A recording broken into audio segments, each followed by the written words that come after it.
Next हमारा uniform non uniform motion, speed and velocity. पिछली बार हमने किया था डिस्टेंस और डिस्प्लेसमेंट, उसका जरा एक शॉर्ट रिव्यू करते हैं।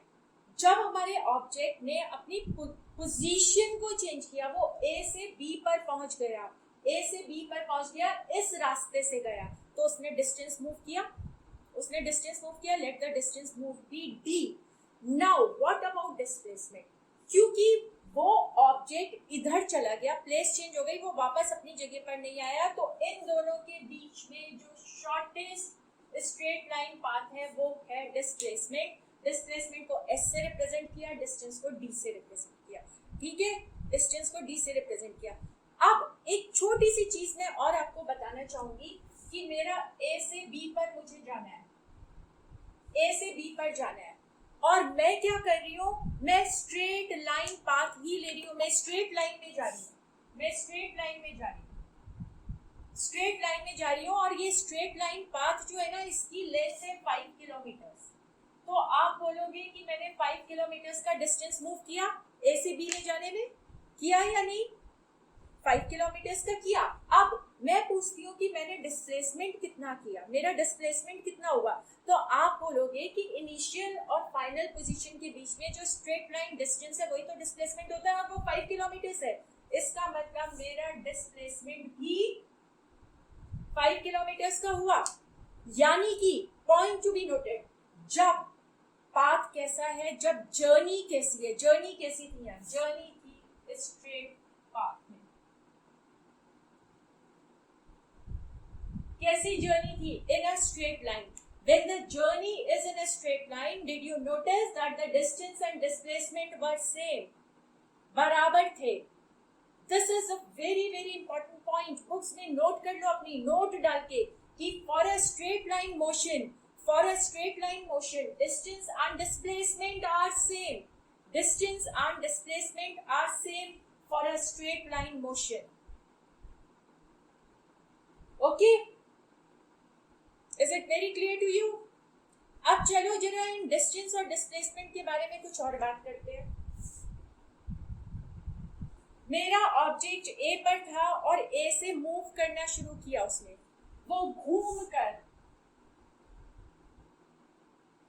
वो वापस ए पर आ गया, और इस घूमने में उसने 10 किलोमीटर मूव किया। यानी कि जो डिस्टेंस कवर हुआ वो 10 किलोमीटर हुआ, पर जो डिस्प्लेसमेंट कवर हुआ वो 0 हुआ। क्यों 0 हुआ? Because displacement is the difference between initial and final position, और भाई इसकी तो इनिशियल और फाइनल पोजीशन सेम है, तो इनिशियल और फाइनल पोजीशन के बीच का डिस्टेंस कितना है? 0 है। So displacement was 0। I hope these things are very very clear to you, all of you, सबको ये क्लियर है। चलो अब यहां से आगे बढ़ते हैं। नेक्स्ट है हमारा, ध्यान से देखना, ये भी हमारी रोड है, ठीक है, दिस इज आवर रोड, ये हमारी रोड है, और इस रोड पर एक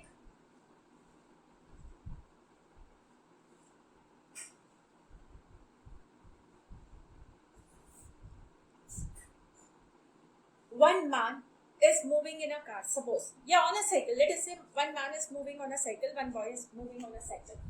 अब जब वो साइकिल में मूव कर रहा है तो क्या है, रोड ना बिल्कुल खाली है, रोड एकदम खाली है। सोचो, इमेजिन करो, चले जाओ मूवी में डूब जाओ, यहाँ पर मूवी को चलने दो कि ये मैन जो है ना, ये पर्सन जो है आप ही हो, और आप साइकिल पर बैठकर मूव कर रहे हो, और रोड बिल्कुल खाली है। जब रोड खाली है तो क्या आपको ब्रेक लगाने की जरूरत पड़ेगी? नहीं पड़ेगी। आपके रास्ते में कोई आएगा? नहीं आएगा। अगर आप पहले 2 मिनट में 10 मीटर मूव कर रहे हो, तो एक्सपेक्टेड ये है कि आप नेक्स्ट 2 मिनट्स में भी 10 मीटर मूव करोगे, और फिर 2 मिनट्स में 10 मीटर मूव करोगे। यानी कि आप हर 2 मिनट में 10 मीटर ही मूव कर रहे हो, क्योंकि आपको तो कोई ऑब्स्ट्रक्शन है ही नहीं, आप तो सेम स्पीड से चलते जा रहे हो। और आप बहुत अच्छे से जानते हो स्पीड कितना होता है, स्पीड होता है डिस्टेंस अपॉन टाइम। तो इस पहले वाले 2 मिनट में डिस्टेंस कितना था 10 मीटर और टाइम कितना था 2 मिनट्स, स्पीड कितनी हो गई 10/2, that is 5 meters per minute. Similarly, here also it is 5 meter per minute. Here also it is 5 meter per minute. Everywhere it is 5 meter per minute. यानी कि हर जगह हमारी जो स्पीड है वो सेम है, हर जगह हमारी स्पीड सेम है। ठीक है, ये बात समझ गए, स्पीड हमारी हर जगह सेम है, ध्यान दो इस पर। Okay, so speed is same for every 2 minutes interval time, her 2 minute के इंटरवल में स्पीड सेम है। अब मैं अगर आपको बोलूं, आपसे मैं पूछूं कि बेटा इस पूरी जर्नी के लिए ये बंदा कितनी स्पीड से दौड़ रहा था, तो आप बोलोगे भाई 5 मीटर पर मिनट की स्पीड से दौड़ रहा था, हर मिनट में 5 मीटर कवर कर रहा था और पूरी जर्नी में उसकी स्पीड सेम रही। चलो भाई ये बात तो ठीक है। अब जरा ये बंदा हम ही है, हम जरा एक डेजर्टेड रोड से, खाली रोड से हम मार्केट प्लेस वाली रोड पर चलते हैं, हम मार्केट के अंदर जा रहे हैं। देखो जरा मार्केट के अंदर क्या हो रहा है। जब हम मार्केट के अंदर जाते हैं, कभी कोई ठेले वाला सामने आ गया, कभी बहुत सारी भीड़ सामने आ गई, कभी हम रुक गए आइसक्रीम की शॉप पर और कभी हम रुक गए स्टेशनरी की शॉप पर। तो क्या हुआ, पहले 2 मिनट में हमने 10 मीटर्स का डिस्टेंस कवर किया, पर नेक्स्ट 2 मिनट्स में हमने केवल 5 मीटर्स का डिस्टेंस कवर किया। उसके नेक्स्ट 2 मिनट्स में हमने केवल 3 मीटर करा और उसके भी नेक्स्ट 2 मिनट्स में हमने केवल 1 मीटर का डिस्टेंस कवर किया। तो इस 2 मिनट्स वाले इंटरवल में हमारी स्पीड कितनी थी 10 divided by 2, 5 metres per minute. यहाँ पर कितनी थी 5 divided by 2, 2.5 metres per minute. यहाँ कितनी थी 3 divided by 2, 1.5 metres per minute और यहाँ पर थी 0.5 metres per minute, 0.5 metres per minute. हर 2 मिनट में स्पीड बदल गई, क्योंकि हमने हर 2 मिनट हर सेम टाइम के इंटरवल में सेम डिस्टेंस मूव नहीं किया। क्या आप पिछले वाले एग्जांपल से रिलेट कर रहे हो? वहां पर हर 2 मिनट में हमने 10 मीटर्स मूव करा था, हर 2 मिनट में 10 मीटर्स मूव करा था, मतलब सेम टाइम में हमने इक्वल डिस्टेंसेस मूव करे थे। यहाँ पर सेम टाइम इंटरवल में हम इक्वल डिस्टेंसेस मूव कर ही नहीं रहे हैं, तो हमारी स्पीड क्या पूरी जर्नी में सेम होगी? नहीं हो सकती, सेम हो ही नहीं सकती। बार बार स्पीड बदल रही है कि नहीं? बार बार स्पीड, हर बार स्पीड बदल रही है। तो अगर मैं आपसे पूछती हूँ कि बेटा आप मार्केट गए थे, आपने अपनी साइकिल कितनी स्पीड से चलाई, तो आप यहाँ पर प्रॉपर्ली आंसर दे ही नहीं पाओगे। क्यों? क्योंकि आपने हर 2 मिनट में सेम डिस्टेंस कवर नहीं किया। तो इन्हीं चीजों को हम समझेंगे इस टर्म से, uniform and non uniform motion, कि हम जब सेम टाइम इंटरवल में सेम डिस्टेंस कवर कर रहे थे, जो पिछले एग्जांपल में था, उसको हम बोलते हैं uniform motion. So uniform means when equal distances are covered in same time intervals. Equal distances are covered in same time intervals. So when equal distances are covered in same time interval, then the motion is said to be uniform. But when unequal distances are covered in the same time interval है पर distance unequal cover हुए, तो उसको हम बोलते हैं non uniform motion. तो motion 2 तरह का हो गया, यूनिफॉर्म एंड नॉन यूनिफॉर्म। पिछला वाला एग्जांपल था यूनिफॉर्म मोशन का, ये एग्जांपल है नॉन यूनिफॉर्म मोशन का। पिछले वाले एग्जांपल पे हमने हर बार निकाला था हमारी स्पीड थी 5 metres per minute, 5 metres per minute. इसलिए जब मैंने आपसे पूछा कि बेटा आप पूरी जर्नी किस स्पीड से मूव करके आए हो, तो आप बोलोगे 5 मीटर पर मिनट की। आपकी एवरेज स्पीड क्या थी? 5 मीटर पर मिनट की थी। बट अब की बार हर बार स्पीड चेंज हो रही है, हर बार स्पीड चेंज हो रही है। तो अगर मैं आपसे पूछती हूँ कि बेटा आप पूरी जर्नी किस स्पीड से करके आए हो, तो आप क्या बोलोगे? I am giving you 1 minute, ध्यान से। अगर मैं यहाँ पर पूछती हूँ आप किस स्पीड से जर्नी करके आए, तो आप तो बड़े कंफ्यूज हो जाओगे, भाई इतनी स्पीड से की, इतनी, और आपको पता है हमने इसमें से किसी भी स्पीड से पूरी जर्नी नहीं की है। इस स्पीड से केवल इतनी की है, इस स्पीड से इतनी की है, इससे इतनी और इससे इतनी ही की है। पूरी जर्नी इस स्पीड से की ही नहीं है। तो हम निकालेंगे एवरेज स्पीड। और एवरेज स्पीड कैसे निकालोगे, जरा अपनी अपनी नोटबुक्स में निकाल के चार्ट पे लिखो, मुझे चार्ट पे बताओ एवरेज स्पीड।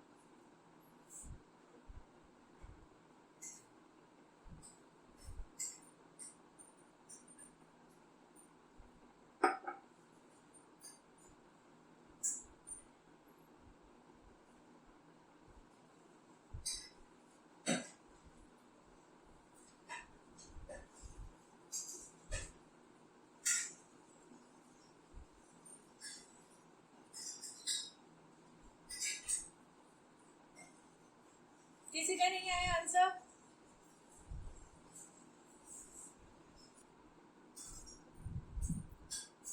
तो सबसे पहले तो हमने क्या देखा कि जरूरी नहीं है हम हमेशा सेम टाइम में, इक्वल टाइम में सेम डिस्टेंस मूव करें। और जितना एक यूनिट टाइम में मैं डिस्टेंस मूव कर रही हूँ, जरूरी नहीं है आप भी उतना ही करो। हर एक अलग अलग रेट से चलता है, ठीक है। तो अगर मुझे अपना डिस्टेंस मूव किया हुआ और आपका डिस्टेंस मूव किया हुआ कंपेयर करना है, तो मैं क्या करूँगी, मैं निकालूंगी स्पीड। और स्पीड होता है डिस्टेंस अपॉन टाइम, मतलब rate of change of distance.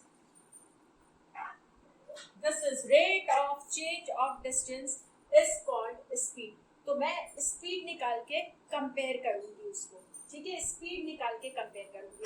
अब स्पीड कैसे मेजर करते हैं, किन यूनिट्स में मेजर करते हैं, अभी हम डिस्कस करेंगे, पहले इसको पूरा कर लें। So average speed will be total distance upon total time. Total distance upon total time, देखो भाई यहाँ पर टोटल डिस्टेंस कितना है, 10 + 5 + 3 + 1, और टोटल टाइम कितना है, 2 + 2 + 2 + 2, 15, 18, 19, 19/8।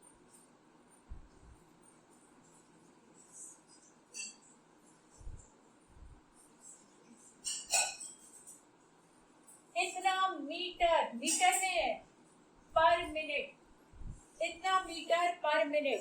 This is our average speed, this is our average speed. ध्यान दो इस पर, यह हमारी एवरेज स्पीड है।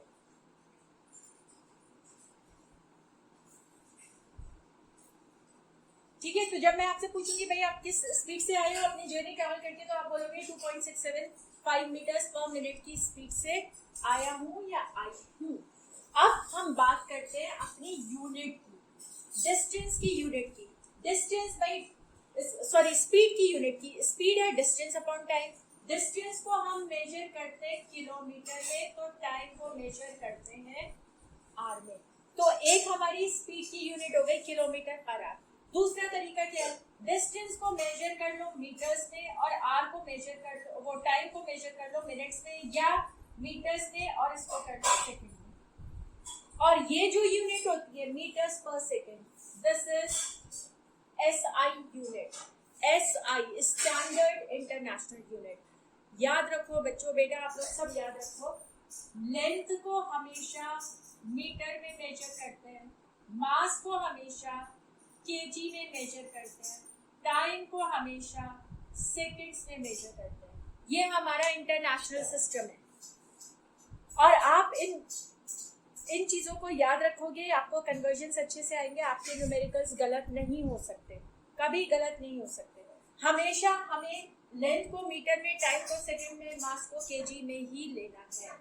इसलिए हमारी SI unit of speed is metre per second. तो भाई एवरेज स्पीड भी स्पीड है, उसकी भी मीटर पर सेकंड हमारी एसआई यूनिट होगी, ठीक है। This will be our SI unit. अब जरा दूसरी बात यहाँ पढ़ते हैं, ये तो हमारी स्पीड की बात हुई।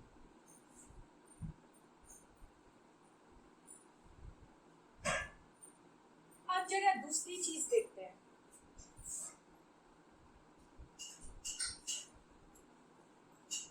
भाई ये बात तो आपने ठीक बोली, आप अपनी मॉम से बोलते हो कि मम्मी मैं तो जा रहा हूँ या जा रही हूँ मार्केट, ठीक है भाई मार्केट गया, ठीक है मुझे 5 किलोमीटर जाना है, आप ये मम्मी को बोल के आते हो मुझे 5 किलोमीटर जाना है। भाई अब मम्मी ने आपसे पूछा ना 5 किलोमीटर किधर जाना है, कहाँ जाना है 5 किलोमीटर, तो आप बोलोगे मुझे 5 किलोमीटर जाना है नॉर्थ की तरफ, नॉर्थ की तरफ। तो आपने क्या करा, आपने लेंथ ऑफ पाथ के साथ डायरेक्शन भी बता दिया ना, लेंथ ऑफ पाथ के साथ डायरेक्शन भी बता दिया। जब आप बोल रहे थे 5 किलोमीटर तो ये आपने डिस्टेंस बताया था, और जब मम्मी ने पूछा भाई 5 किलोमीटर कहाँ, तो आपने बोला नॉर्थ में, मतलब आपने डायरेक्शन भी बता दिया। और जब डिस्टेंस के साथ डायरेक्शन जुड़ जाता है तो वो डिस्प्लेसमेंट बन जाता है, याद आया कि नहीं, डिस्टेंस के साथ डायरेक्शन जुड़ गया तो वो बन गया डिस्प्लेसमेंट। तो ये पूरा बन गया हमारा डिस्प्लेसमेंट। हमने क्या चीज नोट करी अभी कि स्पीड जो है ना हमारी क्या होती है, distance upon time, distance upon time. Distance था स्केलर क्वांटिटी, स्पीड का भी डायरेक्शन नहीं होता, तो स्पीड भी होती है स्केलर क्वांटिटी। बट जब हम डिस्टेंस की जगह डिस्प्लेसमेंट लेते हैं तो हमारी स्पीड चेंज हो जाएगी, हमारा डिस्प्लेसमेंट अपॉन स्पीड जो बनेगा, जो डिस्प्लेसमेंट अपॉन स्पीड होगा उसको बोलते हैं हम velocity. Distance upon speed, displacement upon speed upon time को बोलते हैं हम velocity. Displacement upon time is velocity, distance upon time is speed, क्योंकि डिस्टेंस स्केलर है स्पीड भी स्केलर है, और डिस्प्लेसमेंट वेक्टर है, वेलोसिटी भी वेक्टर क्वांटिटी है। वेक्टर का मतलब इसका मैग्नीट्यूड है और साथ में डायरेक्शन भी है, मैग्नीट्यूड है साथ में डायरेक्शन भी है। अब एक छोटा सा क्वेश्चन मैं आपको देती हूँ, छोटा सा क्वेश्चन करने वाले हैं। हमारा क्वेश्चन है कि भाई ये हम चले फिर से कहीं कहीं भी पार्क की तरफ चले, पार्क का हमारे घर से दूरी जो थी वो 500 मीटर थी और हमें टाइम लगा पार्क तक पहुंचने में 50 सेकेंड का, और हम सीधा गए, बिल्कुल सीधा गए, बिल्कुल सीधा। तो सबसे पहले distance travelled will be how much, distance D will be 500 metre, displacement S will also be 500 metre, क्योंकि स्ट्रेट पाथ है, डिस्प्लेसमेंट स्ट्रेट पाथ होता है। Time taken is 50 seconds. Therefore, speed will be distance upon time, that is 500 upon 50, 10 meter per second. And velocity will be displacement upon time, that is 500 upon 50, 10 meter per second. It is 10 meter per second. तो आपने एक चीज note करी कि हमारी speed और velocity same है और डिस्टेंस और डिस्प्लेसमेंट भी सेम आया। क्यों सेम आया था अभी बताया था 10 मिनट पहले आपको, इसलिए सेम आया क्योंकि हमारी जो पाथ था, जो जर्नी थी वो स्ट्रेट जर्नी थी, स्ट्रेट पाथ था। जब पाथ स्ट्रेट होता है डिस्टेंस और डिस्प्लेसमेंट सेम होता है। अभी आपको बोला था नोटबुक में नोट करने के लिए ये बात, ये बहुत इंपॉर्टेंट है। When the journey is in a straight line, when the motion is in a straight line, distance and displacement are same, और अगर distance और displacement same होंगे तो speed और velocity भी same होगी, speed और velocity भी same होगी। अब इसको और थोड़ा elaborate करके समझो, जल्दी से देखते हैं। अब क्या हुआ कि आप जो है मार्केट गए, भाई ठीक है, पार्क गए, पार्क में थोड़ा ना बैठे रहोगे, पार्क से घर वापस भी तो आओगे ना, पार्क से घर आओगे। अब आप घर वापस आए, आपने अपनी मॉम को बताया मैं पार्क जा रहा हूँ या जा रही हूँ और फिर वापस आ रही हूँ, ऑब्वियस है वापस आओगे। तो आप गए 500 मीटर्स और लौट कर भी आए 500 मीटर्स। आपको जाने में 50 सेकेंड्स लगे तो भाई लौटने में भी 50 सेकेंड्स लगे।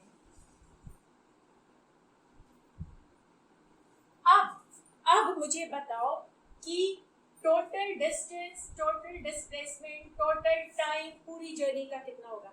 Distance is length of path 500 metre गए, 500 मीटर आए, तो डिस्टेंस विल बी 500 प्लस 500,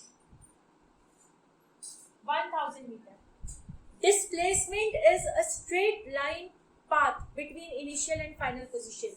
यहां से चले थे, गए और फिर वापस यहीं पर आ गए, तो इनिशियल पोजीशन भी यही है, फाइनल पोजीशन भी यही है. तो क्या इनिशियल और फाइनल पोजीशन के बीच का डिस्टेंस जीरो होगा कि नहीं? जीरो होगा. इसका मतलब displacement is zero and total time taken is 50 plus 50, that is 100 seconds. Therefore, speed which is equal to distance upon time will be 1000 upon 100. 10 meter per second. जबकि velocity which is displacement upon time will be 0 upon 100, that is 0. Very very important, very very important. ये concept जिसने समझ लिया speed और velocity में और distance displacement में, उसकी गलती हो ही नहीं सकती. I hope everyone, each one of you have understood this. सबको ये वाली बात समझ आ गई है? Most important. Okay.